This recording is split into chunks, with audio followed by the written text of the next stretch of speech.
Please তুমি আমার সাথে আমার বাড়িতে চলো। এই তোমার কি মাথা ঠিক আছে? নাই তো মনে হয় ওই পা পঙ্কু বানাইছো না, পার সাথে তোমার মাথাটাও চলে গেছে। আমি যাব তোমার বাড়িতে। তোমার সাথে কি রাস্তা রাস্তা ভিক্ষা করার জন্য যাবো আমি? হ মা, তুমি ঠিকই কইছো। আমি তো এখন অচল পয়সা, অচল মেশিন। যতদিন এই মেশিনটা চালু ছিল ততদিন তোমাদের কাছে আমার মূল্য ছিল, আর এখন আমি অচল মেশিন হয়ে গেছি, এখন তোমাদের কাছে মূল্য নেই। এখন আমাকে বাড়ি থেকে বের করে দিচ্ছ, আমাকে বলতে রাস্তায় ভিক্ষা করতে। মা বলো তো তোমাদের জন্য আমি কি করি নাই?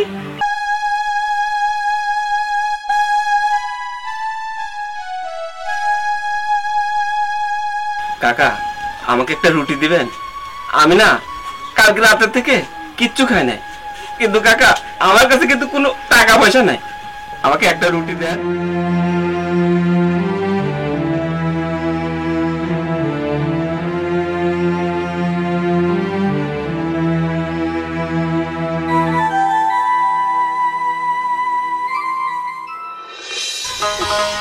আমার তো তর্স হচ্ছে না, আসবে কখন? আমারও তো মা একই কথা, ভাইজান আসবি আমার জন্য হারলি আসবি, আমি গলায় দেবো। আরে গাড়ি ঘোড়ার ব্যাপার, হ্যাঁ দেরি তো হতেই পারে, তাই না? ঢাকাতে হেনে আসাতে এত সোজা জিনিস না। ঢাকা তারপর আবার মনে করেন যে প্লেনে আসা, একটু সময় তো লাগবে। একটা তাড়াহুড়া লাগাইছেন কি জন্য? আসলে তো বাড়ি বই আসবে, অন্য জায়গাতে আর চলে যাবে না। যে আপনাদের জন্য যে সোনা অলংকার ওগুলো হচ্ছে মানুষকে দিয়ে আসবে। শোনো বৌমা, চটাং চটাং কথা না বন্ধ দাও। সাওয়াল আমার, পুরানি আমার। আমি বুঝতেছি আমার সাওয়ালটা পথে রয়েছে, আল্লাহ জানে খাইয়ে বেড়াইছে কি না খাইয়ে বেড়াইছে। আমার সেই চিন্তায় বাঁচতেছি নি যে আমার সাওয়ালটা কত কষ্ট করেছে, কত দূর থেকে আসতেছে, আর হেনে খালি কুটনামি করার জন্য। চলে এসে আসসালামু আলাইকুম ভাই। তুমি আসছো, আসতে কোনো কষ্ট হয়নি তো? এ কি তোমার তোমার পায়ে কি হয়েছে? আমার না একটা অ্যাক্সিডেন্ট হয়ে গেছে, আর অ্যাক্সিডেন্ট হওয়ার পর আমার পাটা নষ্ট হয়ে গেছে, আমি এখন পঙ্গু। এই মানে সম্পর্কে আমার মানে বড়, বয়সে ছোট হলে সম্পর্কে তো আসলে বড়। ভাইজান বলছেন যে আপনি খালি হাতে বিদেশ থেকে আসতেছেন, কই লাগেজ টাগেজ? আপনার কি কোনো জ্ঞান নাই? একটা মানুষ অ্যাক্সিডেন্ট করছে, সে যে এখন বেঁচে আছে এটাই অনেক। আমার লাগেজ আর কিছু নিয়ে আসে নাই। আজব কথা বাচ্চা, বিদেশ থেকে আসতেছে, লাগেজ তো অবশ্যই থাকবি। পা না হয় পঙ্গু হয়েছে, হাত তো আর পঙ্গু হয়নি। আরে বাপু, টাকা পয়সা দিয়েও তো একটা মানুষ ধরে জিনিস কাটা নিয়ে আসা যায়। তুমি কি মনে করিস? হ্যাঁ মা, আসলে মেমি ঠিকই বলছে। আমি যে জায়গায় অ্যাক্সিডেন্ট হয়েছি বাংলাদেশের 10 জন মারা গেছে, আর আমরা কয়েকজন শুধুমাত্র বেঁচে আছি। আর আমি অ্যাক্সিডেন্ট হওয়ার পরে অনেক দিন হসপিটালে ছিলাম, আর হসপিটাল থেকে কোম্পানি আমাকে দেশে পাঠাইছে, আমি সেজন্যই দেশে আসতে পারছি। আমার কাছে তো কোনো টাকা পয়সা নাই, আমি কিভাবে তোমাদের জন্য জিনিসপত্র কিনবো বলো? তার মানে আপনি খালি হাতে দেশে আইছেন? আমার হারও নিয়ে আসো নাই ভাইয়া। আখি, তোমার ভাইয়া যে এত বড় একটা রোড অ্যাক্সিডেন্টের পরেও জীবিত অবস্থায় তোমাদের কাছে ফিরে আসতে পারছে, এটাই কি অনেক না? এর পরেও আবার তোমরা গহনা লাগেজ এগুলো নিয়ে পড়ে থাকবা? আরে বৌমা, কথাই তো বোঝো না। পঙ্গু হয়েছে তো দেশে আসা লাগবে কি? ওকে ভিক্ষা করে খাবি? টাকা পয়সাই আনেনি, গয়না গাটি আনেনি, দেখি রাস্তায় রাস্তায় ভিক্ষা করে খাবি তোমা? হ্যাঁ মা, আর তাছাড়া আর একটা কথা আম্মা, এখন দেশে আসছে, টাকা পয়সা নাই, এই খালি হাতে যদি দেশে আসে, দেশে এসে কি করবি? ভিক্ষা করার ছাড়া তাকে উপায় নাই। ভাইয়া তুমি এগুলো কি বলছো? আমি তো এতদিন এই বারের জন্য অনেক কিছু করছি, আর আমি যে চাকরি করছি আর যে টাকা পাঠাইছি ওই টাকা দিয়ে কিন্তু দেশে একটা কিছু করে খাওয়ার মতো অবস্থা আছে। আমি তো কম টাকা ইনকাম করি নাই। টাকা টাকা কই? এই আদৌ কি মনে হয় এই জায়গায় দাঁড়া থাকা লাগবি? আর না, দাঁড়া থেকে কি করবো? হ্যাঁ, যে খালি হাতে আইছে, হ্যাঁ প্রবাস থেকে কোনো কিছু নিয়ে আসে নাই, তার সাথে সমাজ জামাত করে লাভ আছে। আর তাছাড়া আম্মা, আমি আপনার একটা সাপ কথা কয়ে দেই, ঠিক আছে, যেহেতু আপনার তো কোনো সন্তানাদি নাই, এই একটা মেয়ে ছাড়া, আর যেহেতু টাকা আমার কাছে দিয়ে দিচ্ছেন, হ্যাঁ, আমি একটা কথা কয়ে দেই, এইসব কিন্তু আমি টানতে মানতে পারবো না, বুঝতে পারছেন? যদি হয় তাহলে বাড়িতে বাই করে দেন। আর তাছাড়া একে রেখে কি করবেন কন? আরে জামাই বাবা, যে তুমি ওইটাই বোঝো না কিসের জন্য? তুমি আমার হাতে সাবালের মতো, তোমার দিয়ে কি আমি ওই ন্যাংরা খুঁড়া অসল পয়সা টানাবো? হ্যাঁ, ওইটা টানিয়ে কি লাভ আছে? যেই মেশিন আমার কাজে দিবে পারবি না, যেই মেশিন আমার টাকাই বাইর করে দিবি পারবি না, সেই মেশিন আমি তোমার দিয়ে বা টানাবো কে? আর আমিই বা টানবো কে? যাবে না তা থাকবে। চলো মা।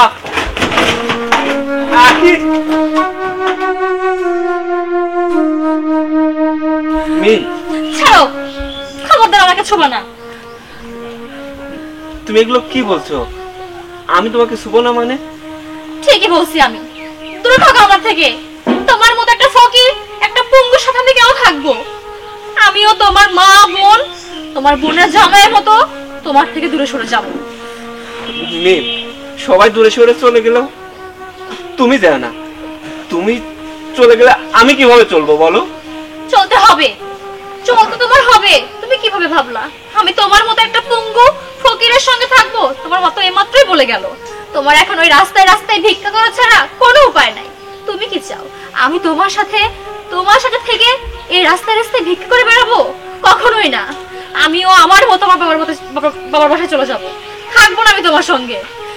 মিম, মিম, আরে প্রবাসী, আসলে আমরা টাকার মেশিন। আজকে মেশিনটা অচল হয়ে গেছে জন্য কেউ আমাকে আর যত্ন করতেছে না। আমার মাও চলে গেল, আমার সবচেয়ে কাছের মানুষ, আমার স্ত্রী, আমার বউ চলে গেল।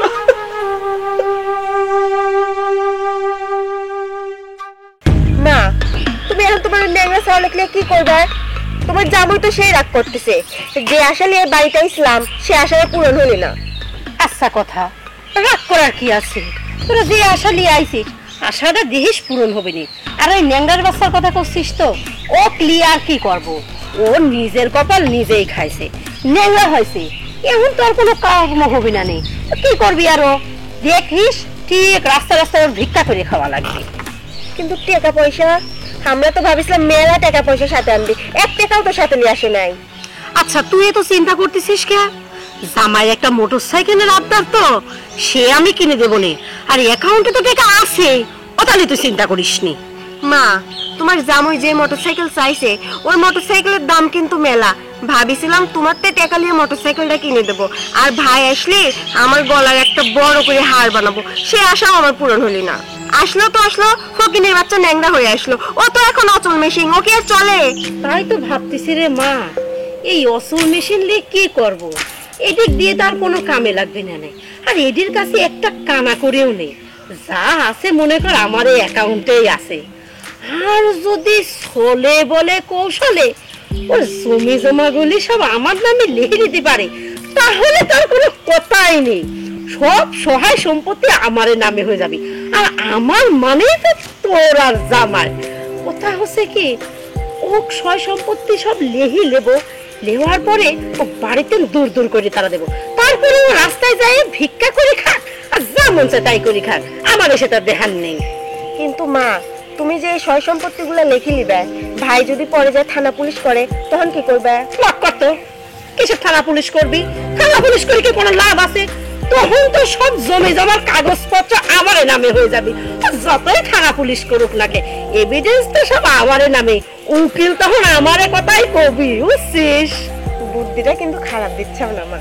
আমার মাথায় কি খারাপ বুদ্ধি আছে? লক করতো খালি আবল তাবল কথা। শোন, জামা কত চিন্তা করতে মানা করিস। ওই কি হুন্ডা জিন কিনবো তোরা? R15। ওইটা মুহে সুহেও আসে না আমার কিছু। যাই হোক কিনে দেবো নে, অত ভাবিস নি, অ্যাকাউন্টে বেশ টাকা আছে।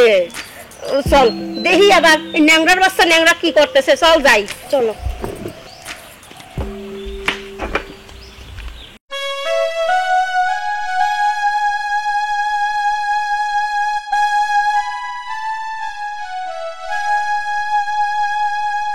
কাকা, আমাকে একটা রুটি দিবেন? আমি না কালকে রাতের থেকে কিচ্ছু খাই নাই, কিন্তু কাকা আমার কাছে কিন্তু কোনো টাকা পয়সা নাই। আমাকে একটা রুটি দেন। বাবা সোহেল, তুমি না প্রবাসী ছিলা, তোমার এই অবস্থা কেন? সামান্য একটা রুটির জন্য তুমি হাত পাততেছো? কাকা, আমার নসিব হয়তো এটাই লেখা ছিল। আমি প্রবাসে এত কষ্ট করে কামাই করছি, আর আজকে আমি রাস্তার ভিক্ষুক। তোমার যে সৎ মা, আসলে উনি লোকটা ভালো না। কাকা, ওগুলো বাদ দেন। কাকা, আমাকে রুটি দেন, আর যে কয় টাকা হয় আমার হাতে যখন টাকা হয় তখন আপনাকে দিয়ে দেব।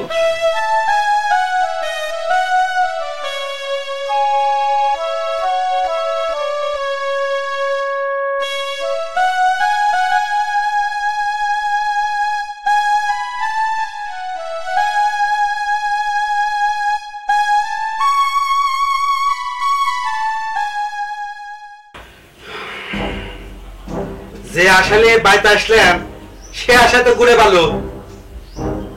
তুমি এত চিন্তা করতেছো কিসের জন্য? মার সাথে তো আমার কথা হয়েছে, মা কইছে মার অ্যাকাউন্টে যে টাকা আছে সেই টাকা দিয়ে তোমাকে একটা গাড়ি কিনে দিবি নি। আমার নাই গাড়ি কিনলে, কে তোমার তোমার গয়নার কি হবে নাই? এখন আর কি করার, ভাই তো টাকা পয়সা নিয়ে আসে নাই, আইসি তো ন্যাংরা হয়ে। আমার ইচ্ছাটা নয় পরে পূরণ হোক, আগে তোমার ইচ্ছাটা তো পূরণ হোক। কত আশা করে আসলাম, হ্যাঁ আসলে মনে করো যে ফকিরনি হয়।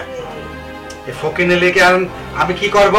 শোনো, আমি এত কিছু বুঝি না, তোমার মা কবে যেভাবে হোক আমার মোটরসাইকেল যেন আমার কিনে দেয়। আচ্ছা, মা কইছে যেহেতু সেহেতু দিবি নি। আর মা যে তোমাকে একটা দায়িত্ব দিছিলি, সেটা কত দূর কি করতে চাও? সেটা আর বাকি আছে, যা করার সেটা আমি করেছি। যদি সোজা আঙ্গুলে ঘিল না ওঠে আঙ্গুল ব্যাহা করবো না, ও তাহলে তুমি চিন্তা করবে না, বুঝতে পারছো? তোমার বলে কত ছালপাল আছে, কই তারে লিয়ে আসো, লিয়ে আসি প্রয়োজনে তুলে নিয়ে যাও। ওই যে সিনেমা স্টাইলে দেখো না, যে তুলে নিয়ে যায় বাড়ি থেকে জোর করে যে সই স্বাক্ষর করালে অবাক করে লেহি লাও জমি। দে, তুমি দেখছে পাগল, আগে আমি মশা মারতে কামান ব্যবহার করবো কি জন্যে? শোনো, আগে দেহি সোজা আঙ্গুলে যদি ঘি না ওঠে তখন আঙ্গুল কিভাবে ব্যয় করা লাগে সেই ব্যয় করবো না। শোনো, যেভাবেই হোক ছলে বলে কৌশলে যদি একবার সয় সম্পত্তি গুলা মার নামে লেহি নেওয়া যায়, আর মার নামে নেওয়া মানে তো আমার নামে, মার তো আর কোনো ছালপাল নাই আমি ছাড়া, আর আমার মানেই তো তোমার। শোনো, তুমি তাহলে কোনো চিন্তা করো না, আমার যা যা করার দরকার আমি করতেছি। তবে আমার মনে হচ্ছে কি জানো, তোমার ভাই এত সহজে সম্পত্তি নিয়ে দিবি না। আর তাছাড়া তোমার ভাই যে এত কষ্টের টাকা তোমার মার অ্যাকাউন্টে পাঠাইছে, হ্যাঁ, কারণ আমার তো মনে হচ্ছে দেখো ব্যাগরা না দিয়ে বসে। দেখলে না তখন কি করলো?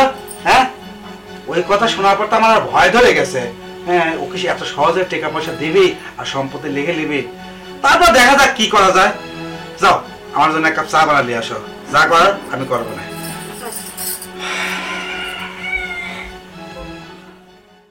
শোনো মা, জামাই বাবুজি জানে যে অডিও সৎ না, জানি শুনি তোমার অ্যাকাউন্টে টেহা না দি, কেন তার মার অ্যাকাউন্টে টেহারা দিলি? আব্বা, আমার দুঃখ তো একটা জায়গাতেই। তোমার জামাই তো আমি অনেকবার বুঝাই বলছিলাম যে তোমার কিন্তু সৎ মা, ওখানে টাকা দেওয়ার দরকার নাই। তোমার জামাই তো আমার কথা শুনলোই না। আবার আমি ভালোভাবে বুঝাই বলছি যে তোমার সৎ মা এত ভালো ব্যবহার করতেছে তোমার এই টাকাগুলো শুধু আত্মসাৎ করার জন্য। তোমার জামাই আমার কথা সেটাও শুনলো না।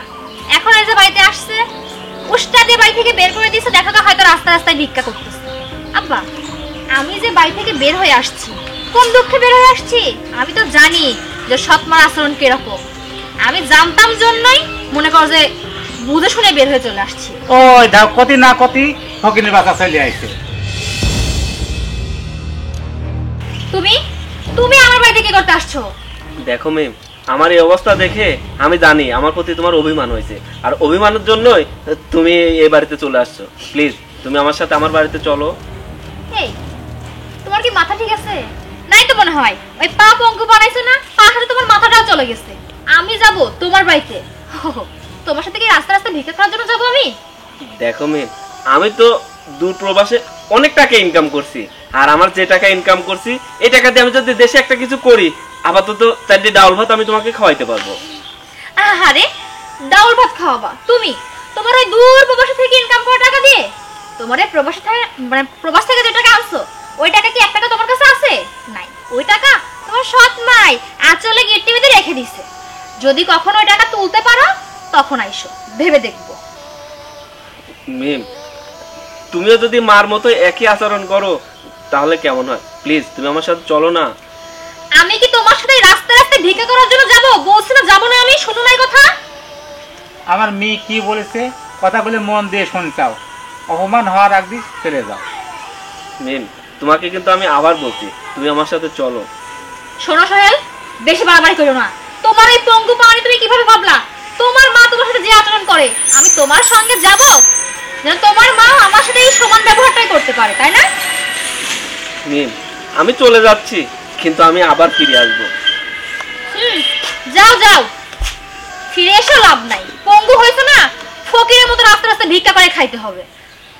ধরো আব্বা, আমি ঘরে গেলাম, মন মেজাজ ভালো লাগতেছে না। যাও, তুমি ঘরে চলে যাও।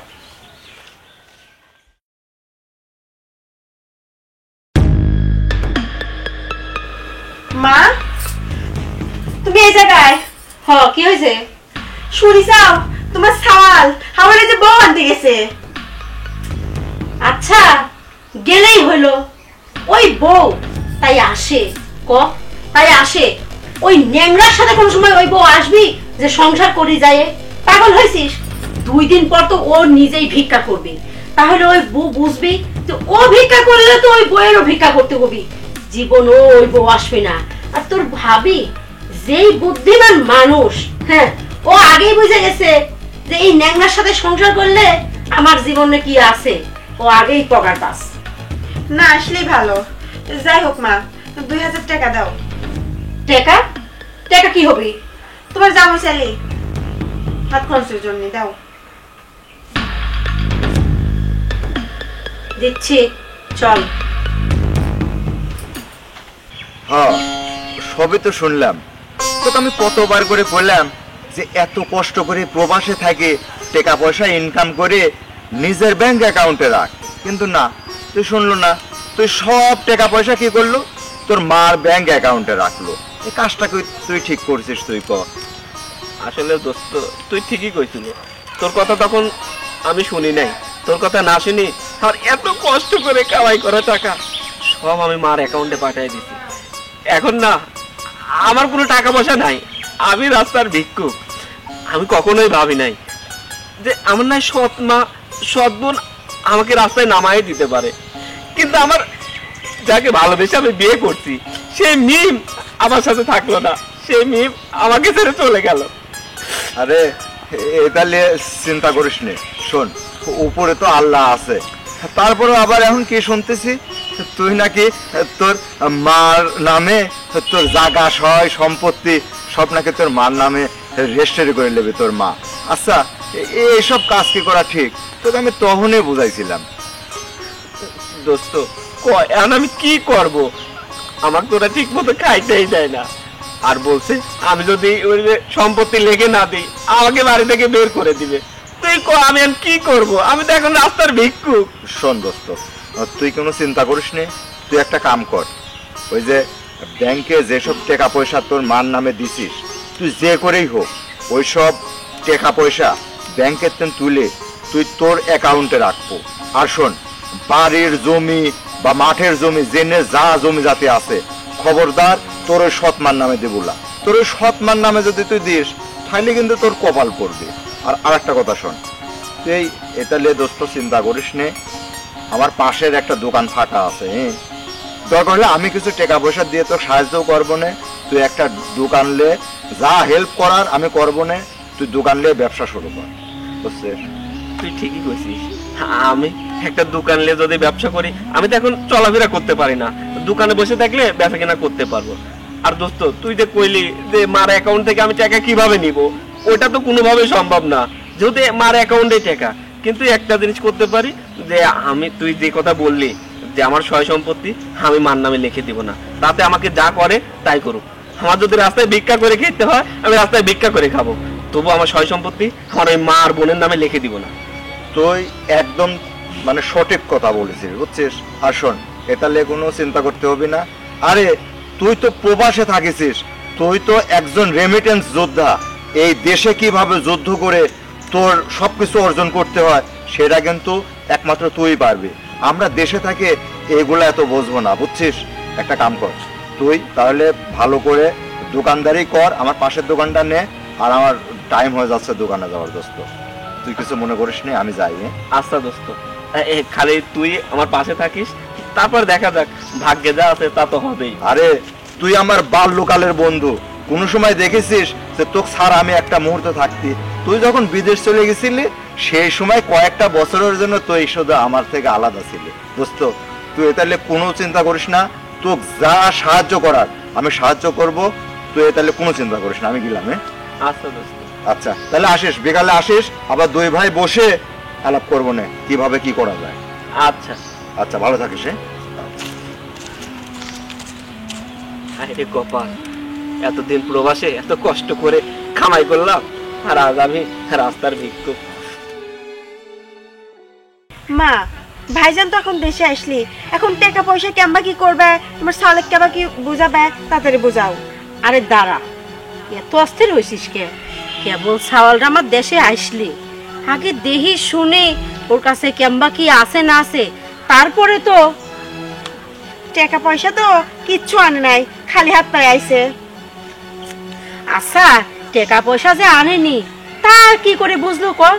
আজকাল তো আবার টাকা পয়সা থাকে তো ব্যাংকে, আজকাল কি মানুষের টাকা হাতে থাকে নাকি? নিশ্চয়ই ব্যাংকে থুয়ে দেছে। শোন, একটু ধীরে সিস্তে, কেবল বাড়িতে আসলি আস্তে সিস্তে বোঝা শোনায় সব হাতালে বনে, তুই কোনো তো চিন্তা করিস নি তো। শোনো মা, তোমার সাওয়ালের কাছে একটা টাকাও নাই, ও তো আইছে ন্যাংডা হয়ে, ও তো এখন রাস্তার ভিক্ষুক। তুমি তোমার সাওয়ালের টাকার আশা করো, একটা টাকাও পাবে না। সে তো বুঝেছি, কিছু না থাকলে তো রাস্তার ভিক্ষুকই হবি, ওর ভিক্ষা করে খাওয়া ছাড়া তো উপায় নেই। শোন শোন, আছে আছে, ও তো কইলাম না ব্যাংকে থাকে, আর ও তো ক্যাম্বা করে যেন তো মোবাইলে টাকা ভরিত হয়, ওই ব্যাংকেও আছে মোবাইলেও আছে, খালি সব কিছু সময়ের অপেক্ষা। সময় হোক, মাথায় তেল দিয়ে হাত বুলাইয়ে সব টাকা লিলে বনে। আর সয় সম্পত্তির কথা তো এ জামাইক যে কইছিলাম মিষ্টে মানতে, নিশ্চয়ই আনেছে। জোর জবরদস্তি করি হইল ওর কাছ থেকে সয় সম্পত্তি লেখে লেওয়াই লাগবে। তারপরে যদি ওই বাসা ধান থাকবির মন চাই এই বাড়ি থাকবে, না মন চাই এই বাড়িতে বাড়া যায় রাস্তায় ভিক্ষা করে খাক, সেটি আমার দেখার বিষয় না। শোনো মা, আমার তো মনে হচ্ছে না যে তোমার সাওয়াল এত সহজে সবকিছু রাজি হয়ে যাবে। মা তোমরা এই জায়গায়, আমি তো তোমাদের সারা বাড়িতেই খুঁজতেছি। কিসের জন্য সারা বাড়ি খুঁজতে হবে? মা আমার না খুব ক্ষুধা লাগছে, আমাকে চারটে খাইতে দিবা? আচ্ছা তুই যে বাড়ি আইছিস, আমারে কি কই আইছিস যে মা আমি বাড়ি আসতেছি, আমার জন্য রাইগে থুয়ে দাও? শোন, যা রান্না করেছিলাম ও আমি আর জামাই সব খাইয়ে নিছি, সব খাওয়া দাওয়া শেষ, পরে খাইস। মা এটা তুমি কেমন কথা বললা? আমি তো আসলে পুঙ্গু হয়ে দেশে আসছি, আর তোমাদের কেমনে করে জানাবো? আর তুমি কি বললা, আমাকে রেখে তোমরা খাই ফেলছো? আমার জন্য অল্প চারটে ভাতও রাখো নাই? আজব কথা, তুই দেশেই নাই, তুই বাড়িতেই নাই, তোর জন্য কি করে ভাত রাখবো? আমরা কি জানি যে তুই আসবো? শোন, বললাম যে খাওয়ার নাই, যখন রাধা হয় তখন দেখা যাবে। আর দেখা যাবে কি, এই সংসারে আমার মনে হয় না যে আদৌ তোর কোনো কাজ আছে। তুই দয়া করে এই বাড়ি থেকে চলে যা, যা, তোর যেদিকে মন চায় তুই সেদিকে চলে যা। হ্যাঁ ভাইয়া, মা তো ঠিকই কইছে, কারণ তোর যখন মা মরে যায় তখন কিন্তু আমার মাই তো কিন্তু লালন পালন করেছে, এত বড় করেছে, আর তোর তো সব ভবিষ্যৎ করেই দিয়েছে। এখন তুই এই বাড়ি থেকে আমি থাকবো ক, তুই এখন চলে যা। আর এই বাড়ি তো এখন সবকিছু যদি মার হয়, সবকিছু মালিক হচ্ছে মা আর আমি, তুই এই বাড়ি থেকে কি করবো? আর একটা কথা তো কই, ন্যাংরা হয়ে আইছিস, তোক দিয়ে এই সংসারে কোনো কামেই লাগবে না। আমার কি মনে হয় সোহেল, তুই এই বাড়ির থাইকে অযথা আমারই বোঝাটা বাড়াইস নি বাপ। তুই বাড়ির বাইরে যায় একটু ভিক্ষা টিক্ষা করে যেভাবেই হোক নিজের পেটটা চলা, এই বাড়িতে থাইকে আর বোঝা বাজাইস নি। আর একটা কথা শোন, তোর নামে যাস তো সহায় সম্পত্তি আছে, তুই দয়া করে যাওয়ার সময় আমার নামে লিখে দিয়ে যাস। হ মা, তুমি ঠিকই কইছাও। আমি তো এখন অচল পয়সা, অচল মেশিন। যতদিন এই মেশিনটা চালু ছিল ততদিন তোমাদের কাছে আমার মূল্য ছিল, আর এখন আমি অচল মেশিন হয়ে গেছি, এখন তোমাদের কাছে মূল্য নেই। এখন আমাকে বাড়ি থেকে বের করে দিচ্ছ, আমাকে বলছে রাস্তায় ভিক্ষা করতে। মা বলো তো, তোমাদের জন্য আমি কি করি নাই? মা আমি যখন ওই দেশে থেকে অনেক টাকা পাঠাইছি, তখন তুমি আমাকে কত সুন্দর সুন্দর করে বলতা আমি কখনোই ভাবি নাই যে এটা আমার সৎ মা। আমি সবসময় ভাবছি এটা আমার আপন মা, কিন্তু তুমি আজকে দেখাই দিলে আসলে সৎ মা কখনো আপন হয় না। বুঝতে পারছিস তো? বুঝতে পারছিস? এবার যদি বুঝেই থাকিস, দয়া করে এ বাড়ি থেকে চলে যা, আর যাওয়ার আগে সম্পত্তিগুলো লিখে দিয়ে যা। না মা, আমি একবার ভুল করছি, আর ভুল করতে পারবো না। আমি এই সয় সম্পত্তি কোনো কিছুই তোমাদের নামে লিখে দেবো না। আর আমি যে টাকা তোমার ব্যাংক অ্যাকাউন্টে পাঠাইছি তার সমস্ত প্রমাণ আমার কাছে আছে। সে টাকা কিভাবে ফেরত নিতে হয় সেটাও আমার জানা আছে। তাই? আচ্ছা, দেখবো নে তুই কিভাবে ফেরত নিস। হায় রে মা, তুমি আজকে সত্যি সত্যি প্রমাণ করে দিলা বিদেশিরা, প্রবাসীরা টাকার মেশিন। এই মেশিন যখন অচল হয়ে যায় তাদের কোনো মূল্য নেই।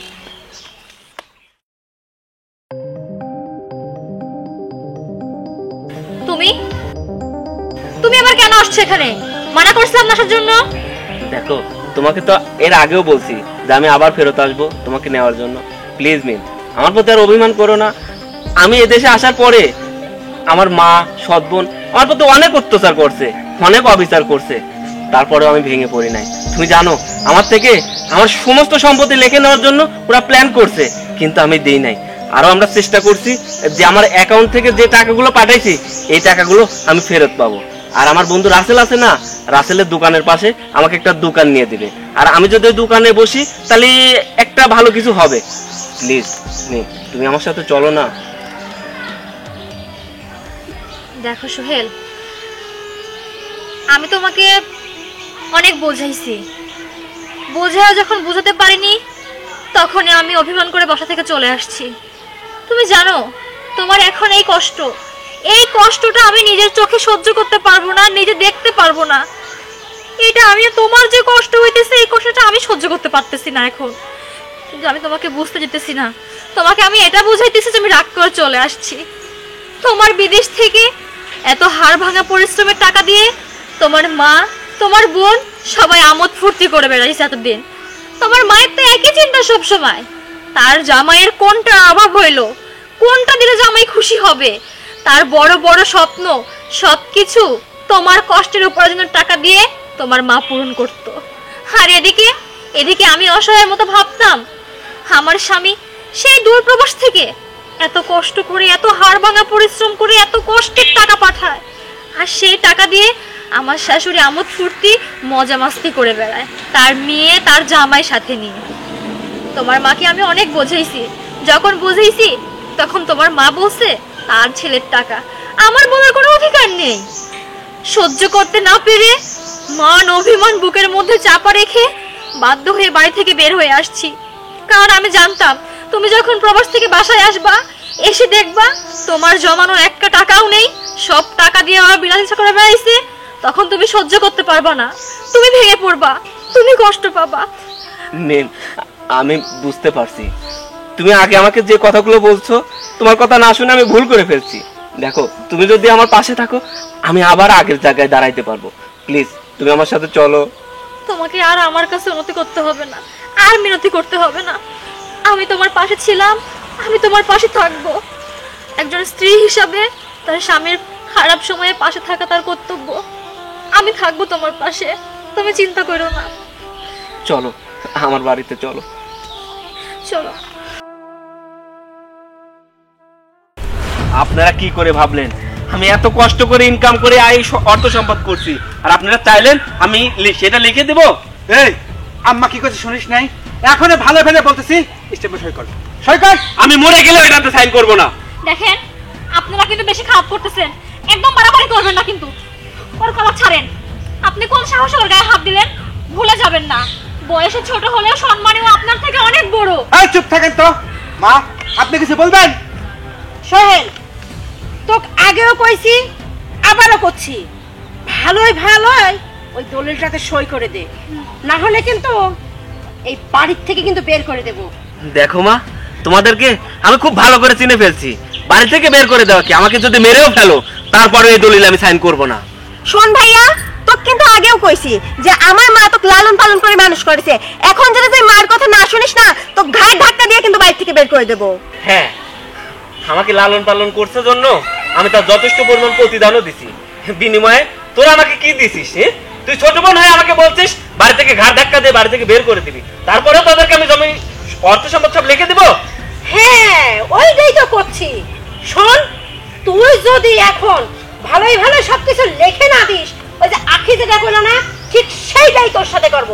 কইছিলাম কি জামাই বাবাজি, সাওয়াল তো আমার লক্ষ্যে শোনা, সাওয়াল তো আবার মনে করেন প্র্যাকটিক্যাল ছাড়া কিছুই বোঝে না, অত লিখে দিবিলা ভাবে বুঝতে চাও না, তাহলে ও যখন বাড়িতে চলেই যাতে চায় যে ধাক্কা দিলেও লিখে দেবো না। তাহলে কইছিলাম কি, আমি তোর মা, আমি তো আর ঘাটটা ধরবি পারিনি, হাজার হলেও আমার সন্তান, ও তুমি দাও, তুমি পারি দাও, ধাক্কা দিয়ে বাইর করে দাও এক্ষুনি। না, আমি মরে গেলে এখানে সই করবো না। করবে না? না। করবে না? শোন,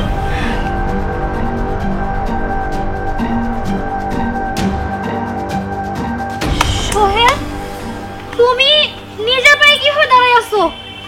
তুমি না অ্যাক্সিডেন্ট করে পঙ্গু হয়ে গেছো? হ্যাঁ, সেটাই তো। এই আপনি আপনি হাঁটতেছেন কিভাবে? হ্যাঁ, আমি এটাই দেখতে চেয়েছিলাম যে আমি যদি সত্যি সত্যি পঙ্গু হয়ে যাইতাম তাহলে আপনারা আমার সাথে কি আচরণটাই করতেন। আমি সামান্য একটু নাটক করছি, আমি অ্যাক্সিডেন্ট করছি, আমি কোনো অ্যাক্সিডেন্ট করি নাই। আর তাতেই আপনারা যে ব্যবহারটা আমাকে দেখালেন তাতে তো আমার চোখ খুলে গেল। মা, আমি তো কখনোই তোমাকে ভাবি নাই যে তুমি আমার সৎ মা। আমি তো সবসময় ভাবতাম তুমি আমার আপন মা। আমার মা যখন সে ছোট্ট রেখে মারা যায়, তুমি তো আমাকে আদর স্নেহ দিয়ে বড় করছো, কিন্তু আমি বুঝতে পারি নাই এই আদর স্নেহর মধ্যে তোমার স্বার্থ লুকিয়েছিল। জানো মা, একজন প্রবাসী কত কষ্ট করে টাকা উপার্জন করে। জেলখানা চেনো মা? জেলখানা। বাংলাদেশে যদি কেউ একটা মার্ডার করে বা খুন করে, তার যদি 10 বছর কারাদণ্ড হয়ে যায়, তারপরে পরিবারের লোক চাইলে তার সাথে দেখা করতে পারে।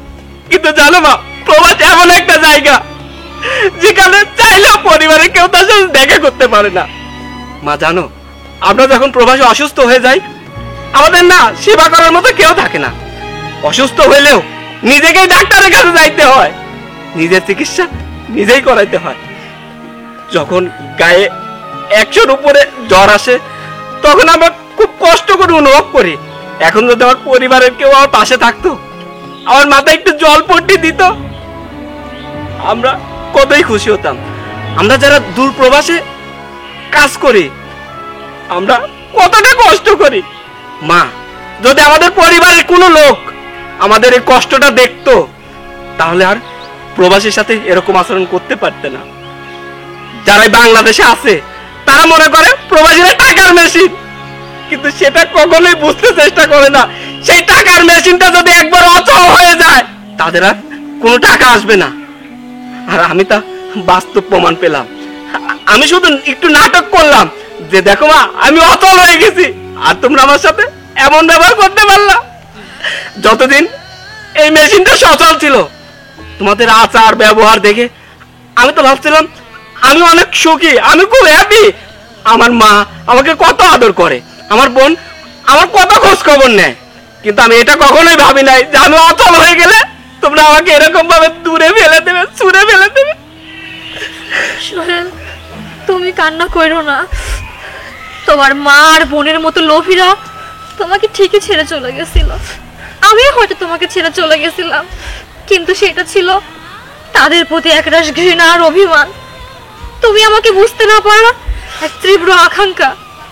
কিন্তু দেখো, দিন শেষে কিন্তু আমি তোমার কাছে ফিরে আসছি। মিম, তুমি আর কিছু বলো না। মা, আখি, তোমরা সবাই জানো এই বাড়ির মালিক আমি, আর আমি চাই না আমার এই বাড়িতে তোমরা থাকো। তাই আমি কোনো খারাপ ব্যবহার করার আগেই তোমরা এই বাড়ি ছেড়ে চলে যাও। দেখ সোহেল, তুই এই কাজটা করিস না। আমি তো তোর মা। দেখ, আমার তো এই মেয়েটুকু ছাড়া আর কেউ নাই। আমি কই যাবো ক? আমার বাড়ি থেকে বের করে দিস না। আমি অনেক বড় অন্যায় করে ফেলেছি, অনেক বড় ভুল করে ফেলেছি। এটা করা আমার মোটেও ঠিক হয় নাই। মা, তোমাদের কিন্তু আমি আবারও বলছি, তোমরা আমার সাথে খারাপ ব্যবহার করছো। আমি তো তোমাদের সাথে খারাপ ব্যবহার করতে পারবো না। তাই বলছি খারাপ ব্যবহার করার আগেই তোমরা এই বাড়ি থেকে চলে যাও।